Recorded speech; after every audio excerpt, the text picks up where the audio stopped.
March 21st, 1992. A spring morning in Pennsylvania. The weather is beginning to warm. Winter is ending. The season is changing. The world is transitioning into spring, with its promise of new growth and renewal. In Riverside, Pennsylvania, a young woman is beginning what should be an ordinary day, but it is a day that will become anything but ordinary. It is a day that will change her life. It is a day that will change her family's life. It is a day that will eventually change how law enforcement investigates crime across America. Her name is Jessica Bennett, and she is about to become a victim of violence that will puzzle investigators for 26 years. I'm Yoon-Jin Lee, and this is the story of Jessica Bennett. This is the story of a horrific crime. This is the story of a mystery that lasted 26 years. This is the story of how a revolutionary new investigative technique, DNA genealogy, not only solved the case, but changed criminal investigation forever. Jessica Bennett was 36 years old. She was a wedding DJ. She was a musician. She was an artist who had chosen to spend her career providing the soundtrack for people's most important moments: weddings, celebrations, gatherings where people came together to mark milestones in their lives. She was professional. She was talented. She was beloved by the couples and families who hired her. She had built a career for herself. She was independent.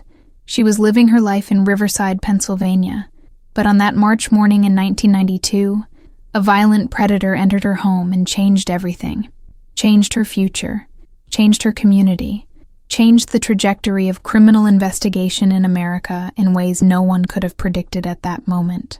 For 26 years, Jessica's family didn't know who had done this. For 26 years, the killer remained free. For 26 years, Jessica's case was an unsolved mystery that frustrated investigators and devastated her loved ones. But in 2018, everything changed. A revolutionary investigative technique, DNA genealogy, was applied to Jessica's case, and it worked. The killer was identified, justice was served, and in the process, a new era of criminal investigation was born. This is the story of Jessica Bennett. This is the story of how a cold case unsolved for a quarter century was finally solved by genealogy. This is the story of how one victim's case became the template for solving thousands of other cold cases across America. Do you believe that no crime is ever truly unsolvable? Do you believe that revolutionary breakthroughs can change everything? Could one case's resolution reshape how the entire criminal justice system investigates crime? If you want to discover how DNA genealogy revolutionized cold case investigations, if you want to explore the stories of victims whose names almost faded from history, please subscribe and turn on your notifications. We tell the stories that seemed destined to remain unsolved. We remember the victims that society almost forgot. We investigate the mysteries that prove that time cannot erase the truth. Let's find the truth together. Riverside, Pennsylvania in 1992 was a typical residential community. It was the kind of place where people knew their neighbors. It was the kind of place where violent crime seemed unlikely. It was the kind of place where people felt relatively safe. Jessica Bennett lived in Riverside. She had built her life there. She had established herself. She was part of the community. She was known. She was respected. On March 21st, 1992, the morning began like any other morning. The sun rose. People began their days. The community started moving through its routine. Jessica was in her home. She was preparing for what should have been an ordinary day. She had no idea what was about to happen. She had no idea that violence was about to intrude into her home. She had no idea that this would be the last day of her life. Around 1 p.m., something terrible happened. Jessica Bennett was 36 years old in 1992. She was a wedding DJ. She had chosen a profession that was creative and personal. She worked with couples on what many of them considered the most important day of their lives. She was there to provide the music, the atmosphere, the entertainment that made their celebrations special. She had clients who loved her. She had a reputation for being professional and talented. She had built a business. She had established herself in her community. She was not wealthy. She was not famous. She was not someone whose name would normally appear in the news. She was an ordinary woman living an ordinary life. She was part of a family. She had loved ones who cared about her. She had parents. She had siblings. She had relatives who valued her. She was building a life. She was establishing herself. She was creating a future. She had dreams about what her life could be. But on March 21st, 1992, all of that was taken from her by violence. Her future was erased. Her dreams were destroyed. Her life was stolen by someone who had decided that violence was acceptable. She did not deserve what was about to happen to her. She had done nothing to provoke her attacker. She was simply a woman in her home, going about her day, unaware that danger was about to intrude into her space. On March 21st, 1992, a predator entered Jessica Bennett's home in Riverside. How he gained entry is not fully known. Whether he forced his way in, or whether Jessica made the mistake of trusting him enough to let him inside, the evidence is unclear. But what happened next is clear. Violence. Jessica was attacked. The attack was brutal. It was violent. It was the kind of violence that suggests rage, that suggests intent, that suggests a perpetrator who had no regard for human life. Jessica fought. She struggled. She tried to defend herself. She tried to survive, but she was overcome. She was killed. The details of her death are difficult. The violence was extreme. The brutality was incomprehensible. During the assault, biological evidence was left behind. The perpetrator's DNA was deposited at the crime scene. Bodily fluids, blood, saliva, evidence that would eventually solve the case, though not for 26 years. But in 1992, no one understood what that evidence could eventually reveal. No one realized that biological evidence left at the scene could someday identify the killer through a technology that didn't yet exist. Jessica died. Her body was discovered in her home. The police were called immediately. The crime scene was documented. Evidence was collected. An autopsy was scheduled. And among that evidence was biological material that contained the perpetrator's DNA.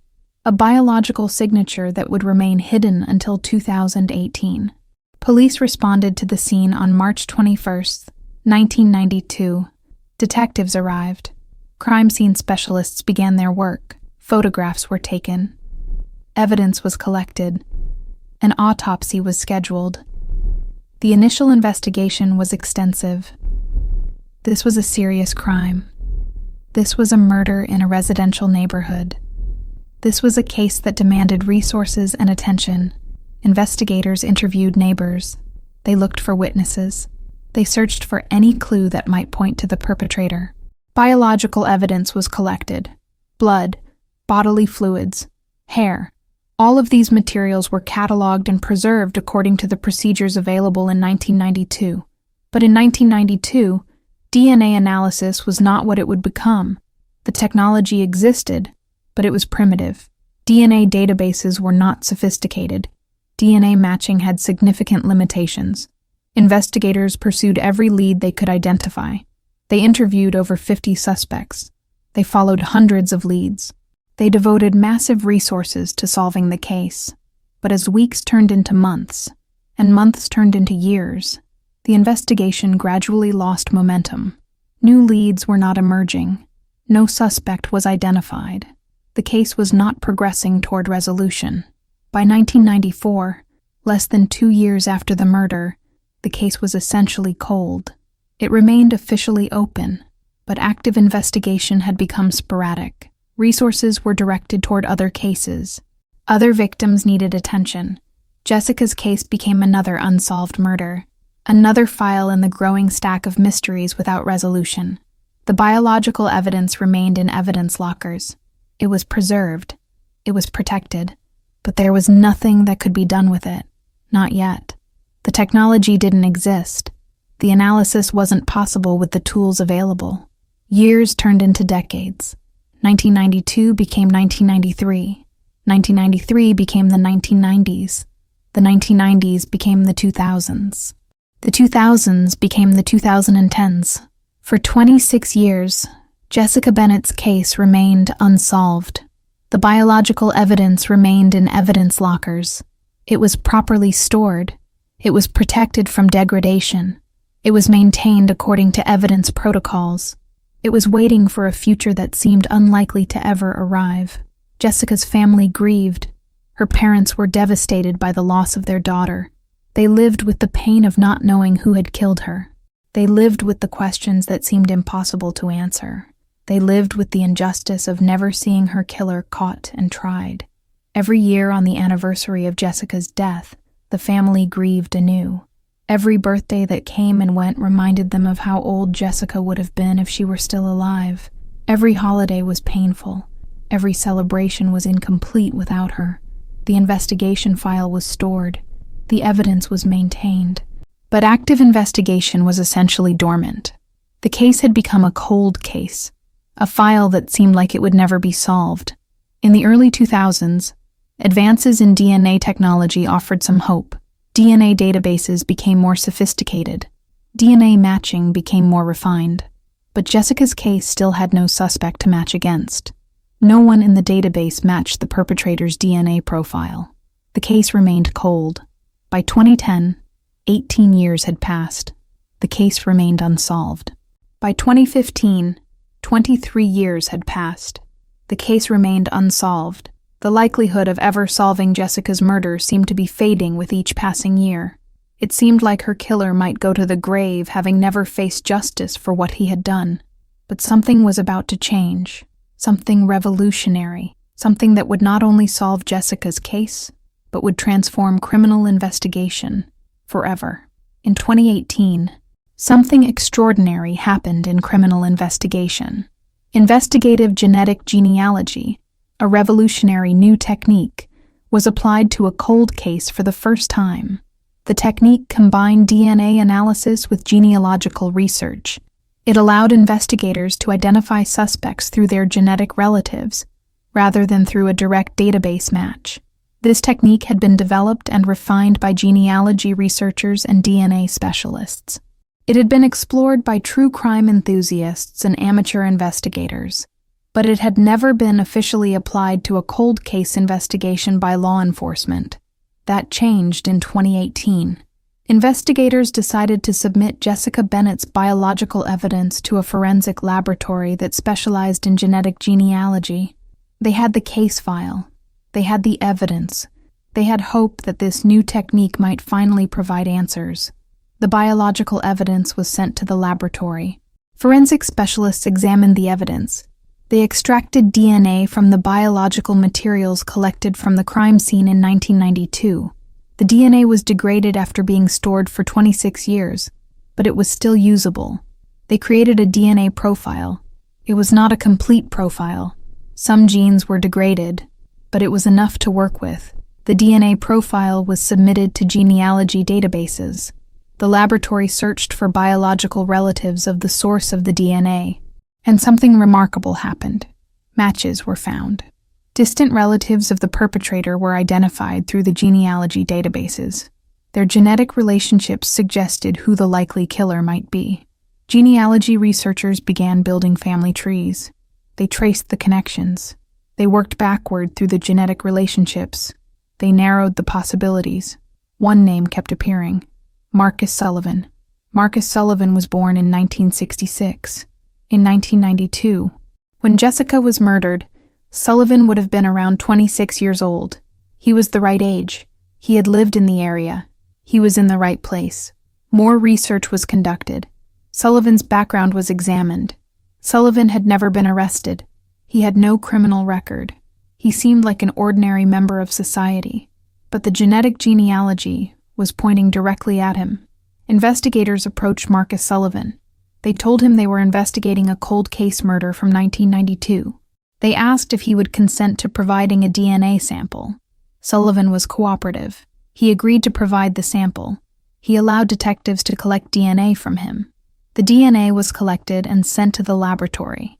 The laboratory compared Sullivan's DNA to the DNA extracted from the biological evidence found at Jessica Bennett's crime scene in 1992. It was a match. The DNA profile from Sullivan's body matched the DNA profile from the evidence at the crime scene. The match was definitive. There was no ambiguity. The DNA was conclusive. Marcus Sullivan was the source of the biological evidence found at Jessica's crime scene. Marcus Sullivan was in physical contact with Jessica during the violent attack that killed her. Marcus Sullivan was responsible for her death. In June 2018, investigators approached Sullivan again. They confronted him with the DNA evidence. They told him that his DNA had been found at the crime scene of Jessica Bennett's murder from 1992. They told him that he was identified as the perpetrator. When confronted with the irrefutable evidence, Sullivan's resistance crumbled. He confessed. He admitted his involvement in Jessica's murder. He provided details about the crime. He described what had happened. The case was solved. Jessica Bennett's murder, unsolved for 26 years, had finally been resolved through the application of investigative genetic genealogy. It was the first time that DNA genealogy had been successfully applied to solve a criminal case. The resolution of Jessica's case immediately caught the attention of law enforcement agencies across the country. If genetic genealogy could solve a 26-year-old cold case, what other cold cases could it solve? Within months, law enforcement agencies began submitting old biological evidence to genealogy laboratories. They began applying genetic genealogy to other unsolved cases. They began applying this revolutionary technique to cold cases that had been dormant for decades. And it worked. Again and again, it worked. Jessica's case became the template. It became the proof of concept. It became the case that inspired thousands of law enforcement agencies to use genetic genealogy to solve their own cold cases. In the years following Jessica's case, hundreds of cold cases were solved using genetic genealogy. DNA genealogy became a standard investigative technique. It revolutionized cold case investigations. But it all started with Jessica Bennett. It all started with one unsolved murder in Riverside, Pennsylvania. It all started with a case that had been cold for 26 years before a revolutionary technique finally provided answers. Marcus Sullivan was arrested and charged with the murder of Jessica Bennett. The charge came 26 years after the crime was committed. Sullivan faced justice for what he had done in 1992. The case went to trial. Sullivan was convicted of Jessica Bennett's murder. He received a life sentence. For Jessica's family, the resolution was bittersweet. There was relief that the killer had been identified. There was satisfaction that justice had been served. But there was also the knowledge that it had taken 26 years. There was the knowledge that Jessica had been dead for 26 years before her killer was caught. The resolution of Jessica Bennett's case through DNA genealogy became a watershed moment in criminal investigation. It demonstrated that old cases that seemed impossible to solve, could be solved through the application of new technology combined with traditional investigative work. It demonstrated that genetic genealogy had extraordinary potential in criminal investigations. It demonstrated that law enforcement agencies around the country needed to revisit their cold cases with this new technique. The case became internationally significant. It became a template for how other countries could apply genetic genealogy to their own cold case investigations. It became a turning point in how the world approached unsolved crimes. Detective Thomas Mitchell, who worked on Jessica's case, reflected on the importance of the breakthrough. We never thought we would solve this case. 26 years. All those leads, all those suspects. Nothing worked. And then this one technique, DNA genealogy, solved it in just a few months. It changed everything. It changed how we think about cold cases. It changed what's possible. The case demonstrated several important principles. First, that evidence preservation matters. If the biological evidence had been lost or improperly stored, the case might never have been solved. Second, that patience with cold cases is important. Even when there seemed to be no hope, even when investigators had exhausted all leads, the case remained open. Evidence was preserved. And eventually, technology provided answers. Third, that revolutionary new techniques can transform investigative possibilities. Genetic genealogy did not exist as an investigative tool in 1992. But when it was finally developed and applied, it solved what seemed impossible. Fourth, that sometimes one case's solution can inspire solutions to hundreds of other cases.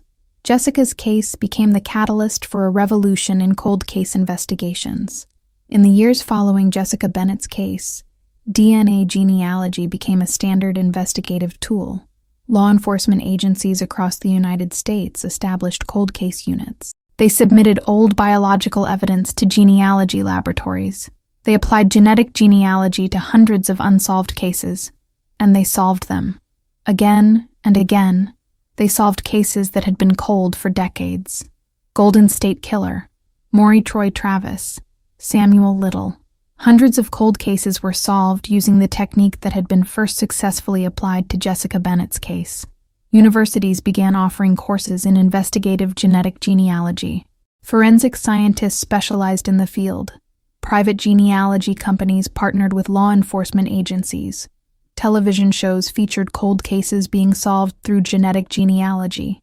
Podcasts discussed the technique. The public became aware of how revolutionary this new technology was. Jessica's case had sparked a revolution. Her murder's resolution had inspired thousands of other cold case investigations. The impact was global. Other countries began implementing genetic genealogy in their own criminal investigations. Canada, Australia, Great Britain. Other nations recognized the potential of this revolutionary technique. But it all started with Jessica Bennett. It all started with a wedding DJ whose murder had been unsolved for 26 years before genetic genealogy finally provided the breakthrough. When Marcus Sullivan was convicted of Jessica Bennett's murder in 2018, nearly 26 years after the crime, the reaction from Jessica's family was complicated. There was relief. There was the knowledge that Jessica's killer had been identified and would be punished. There was satisfaction that justice had been served. There was closure. An answer to the question that had haunted the family for nearly a quarter century. But there was also pain. There was the knowledge that Jessica had been dead for 26 years. There was the knowledge that her killer had lived a free life for 26 years before finally being caught. There was the knowledge that nothing could bring Jessica back. Jessica's family issued a statement. "We are grateful that Jessica's case has been solved. We are grateful that Marcus Sullivan has been brought to justice.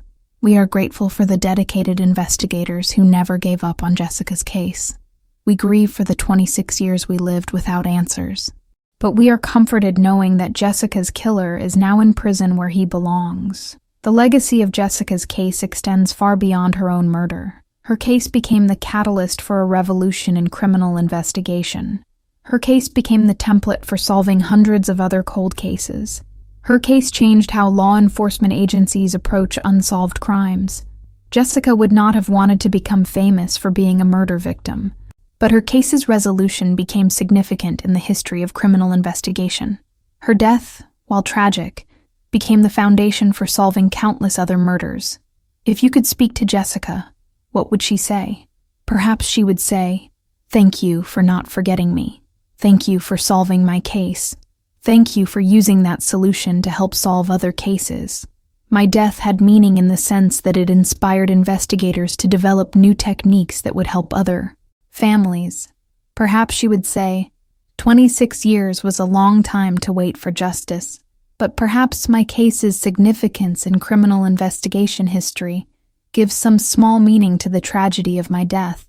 Perhaps she would say, "Remember my name. Remember that I was a person with talents and dreams. Remember that I played music at weddings. Remember that I was beloved by my community.